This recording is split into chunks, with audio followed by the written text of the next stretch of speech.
दोपहर का समय था। अस्पताल के कमरे में हल्की हल्की दवा की गंध फैली हुई थी। मॉनिटर की बीप धीमे धीमे बज रही थी और जनक का चेहरा सफ़ेद चादर पर और भी फीका लग रहा था। उसकी सांसें धीमी हो चुकी थक चुकी थी, मानो किसी गहरे बोझ के नीचे दब गई हों। दादा भाई दरवाजे के पास खड़े थे, हाथ कांप रहे थे और आंखों में नमी थी। इतने सालों में उन्होंने कभी खुद को इतना असहाय महसूस नहीं किया था। वह डॉक्टर के सामने खड़े होकर बार बार वही शब्द दोहरा रहे थे, डॉक्टर साहब, आपने जितना बन पड़े कर दीजिए, हमारी झनक को बचा लीजिए। जो खर्चा होगा, जो इंतजाम करना पड़ेगा, मैं करूंगा, लेकिन आप उसे हमारे पास वापस ले आइए। डॉक्टर ने गहरी सांस ली। उनकी आंखों में पेशेवर शक्ति थी, लेकिन दिल में एक बोझ भी था। उन्हें धीमी स्वर में कहा, देखिए, हम अपनी तरफ से हर संभव कोशिश कर रहे हैं, लेकिन इस केस में सिर्फ दवाइयों और इलाज से बात नहीं बनेगी। मरीज की हालत सिर्फ शारीरिक नहीं, मानसिक भी है। झनक के दिल में और दिमाग पर जो असर हुआ है, इसका इलाज यहाँ मशीनों से नहीं कर सकते। दादा भाई चौंक जाते हैं और पूछते हैं, क्या मतलब? आप साफ साफ बताइए। डॉक्टर ने उनकी आंखों में देखते हुए कहा, इनके लिए ऋषि का आना यहाँ जरूरी है। अगर वह नहीं आएगा तो ये जल्दी ठीक नहीं हो पाएंगी, चाहे उनका रिश्ता जैसा भी हो। लेकिन सच यह है कि ऋषि से दूर होकर इन पर गहरा असर पड़ा है। मुझे लगता है ऋषि ने अनजाने में ही इन्हें कोई चोट दी है, जो इनके मन में सबसे गहरे हिस्से में उतर गई है। बीमारी के इस हालत में भी झनक के होश और बेहोशी के बीच वह यही नाम बार बार आता है, ऋषि। दादा भाई एक ही पल के लिए बिल्कुल चुप हो गए हैं। उनके दिमाग में जैसे सब कुछ घूम गया। उन्हें याद आया कि झनक ने कितनी बार अपनी तकलीफ को मुस्कान के पीछे छुपाया था, कितनी बार उसने दूसरों के सामने मजबूती को दिखावा किया था, लेकिन अब अस्पताल के इस कमरे में उसकी नाजुक हालत ने उसकी सच्चाई सबके सामने रख दी थी। जितनी बार टूट चुकी थी और शायद उसे खुद को कभी नहीं सोचा होगा।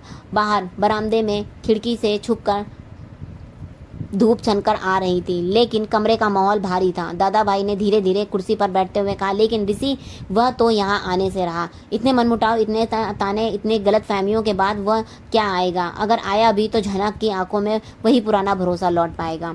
लेकिन डॉक्टर ने एक पल रुक कर कहा, मैं नहीं जानता कि अतीत में क्या हुआ है, लेकिन मैं इतना जरूर जानता हूँ कि मरीज की मानसिक स्थिति का सीधा असर उसके शरीर पर पड़ता है।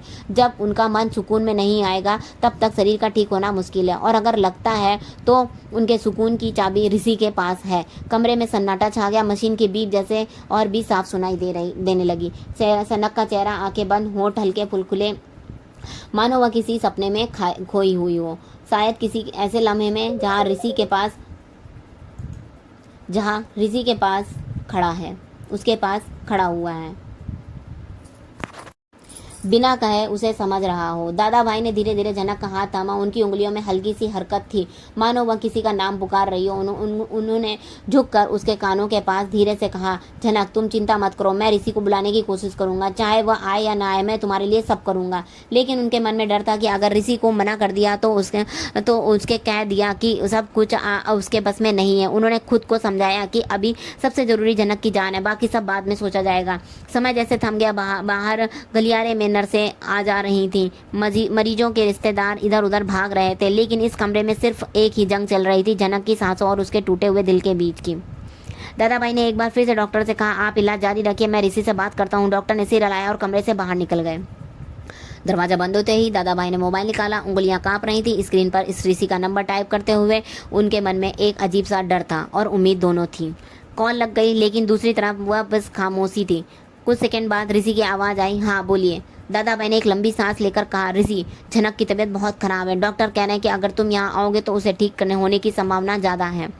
फोन के उस पार एक लंबा सन्नाटा था। शायद ऋषि के दिल में पुरानी बातें घूम रही थी। शायद वह सोच रहा था कि जाना चाहिए या नहीं, लेकिन दादा भाई ने जानते थे कि वह अब सिर्फ एक मुलाकात नहीं, बल्कि झनक की जिंदगी का सवाल है। उनके मन में सिर्फ यही दुआ थी कि ऋषि यह समझ ले कि कुछ रिश्ते चाहे कितने भी उलझ न जाएं, वक्त आने पर सबसे बड़ी दवा बन जाते हैं। और अभी झनक को सिर्फ दवा नहीं, बल्कि उस दवा का नाम चाहिए, ऋषि। अस्पताल में झनक की बिगड़ती हालत ने सबके दिलों में बेचैनी भर दी थी, लेकिन इस तूफान की गूंज सिर्फ वहीं तक सीमित थी। दादा भाई डॉक्टर की बात सुनने के बाद जान चुके थे कि अगर ऋषि को मनाना है तो उसके लिए उन्हें पुरानी करवाहट को कुछ दूर के लिए भूलना ही होगा। पर यह लड़ाई सिर्फ अस्पताल तक नहीं रहने वाली थी। बाहर शहर के कुछ दूसरे कोनों में इस खबर ने जैसे पुरानी कहानियों को धूल भी उड़ा दी थी। जिन नामों को सालों से सिर्फ दबे स्वर में लिया जाता था, अब वे सिर्फ स्वर से लोगों की जुबान पर आने लगे थे। नूतन, अर्शी, अनिरुद्ध। दूसरी तरफ अर्सी अपने घर में बेचैनी से चक्कर लगा रही थी। उसे अभी अभी खबर मिली थी कि जनक की तबीयत बेहद खराब है और डॉक्टर ने ऋषि को बुलाने की बात कही है। उसके मन में सवालों का तूफान था। क्या ऋषि जाएगा? अगर गया तो यह सिर्फ अस्पताल का मामला नहीं रहेगा, बल्कि पुराने रिश्तों की जंजीरें फिर से खड़कने लगेंगी। अर्सी को यह सोचकर भी खलिश होती थी कि जनक चाहे कितनी कमजोर क्यों ना हो, ऋषि के दिल में कहीं ना कहीं अपनी जगह रखती है। अनिरुद्ध भी चुप नहीं बैठता था।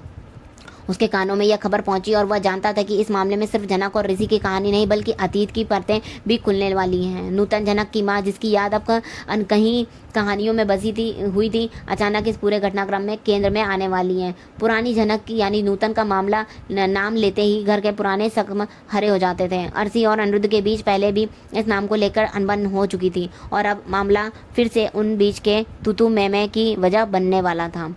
अर्सी को लगता था कि नूतन ने अपने समय में जो फैसले किए थे उनका असर आज भी उनकी ज़िंदगी पर है, जबकि अनिरुद्ध के लिए नूतन एक ऐसे इंसान का नाम है जिसने हालात से लड़कर खुद को बचाने की कोशिश की थी। दोनों के नज़रिए अलग थे। इस बार बहस महज शब्दों से तक नहीं रहने वाली थी। जनक की बीमारी का एक बहाना थी, पर असल में बस उसके दिलों में दबी पुरानी शिकायतों को बाहर निकालने का रास्ता बनने वाली थी। शहर के एक हिस्से में कुछ लोग पहले ही कानाफूसी करने में लगे थे। क्या ऋषि का जनक के पास जाना सिर्फ एक इंसानियत का कदम होगा या अतीत के रिश्तों में नई हलचल मचा देगा? जो लोग सालों पहले इस कहानी का हिस्सा थे वे भी अपने अपने तरीके से अंदाजा लगाने लगे थे।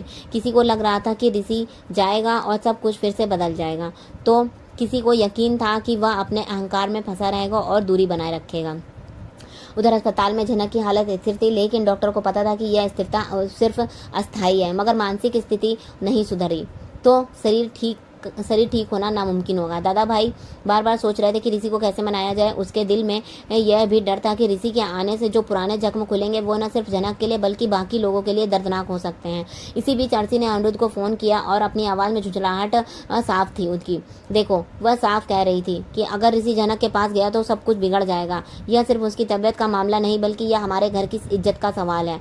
अनिरुद्ध के शांत स्वर में जवाब दिया, अर्सी, कभी कभी इज्जत से ज़्यादा ज़रूरी इंसान की ज़िंदगी होती है। जनक की हालत गंभीर है और अगर ऋषि के जाने से वह बच सकती है तो हमें पुराने मसले भूलने होंगे। पुराने मसले? अर्सी के तीखे स्वर में कहा।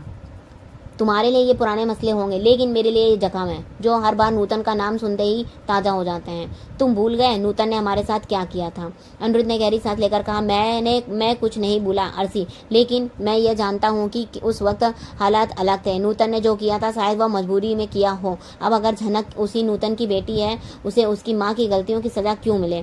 अर्सी ने कोई जवाब नहीं दिया, लेकिन उसकी खामोशी में गुस्सा और असमंजस दोनों थे। वह बहस खत्म नहीं हुई थी, बल्कि वह तो बस शुरुआत थी। आने वाले दिनों में यह मुद्दा उनके बीच और दरारें और चौड़ी करने वाला था।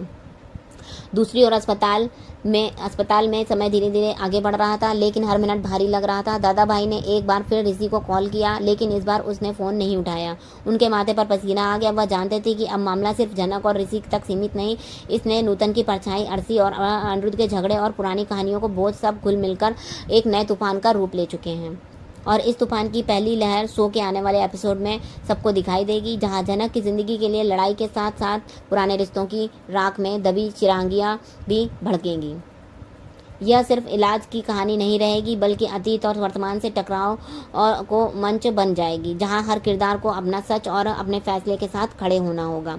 आगे आने वाले एपिसोड में हम ज़रूर देखेंगे। तो चैनल पर नए हैं, सब्सक्राइब कीजिएगा, वीडियो को लाइक कमेंट शेयर करना बिल्कुल मत भूलिएगा।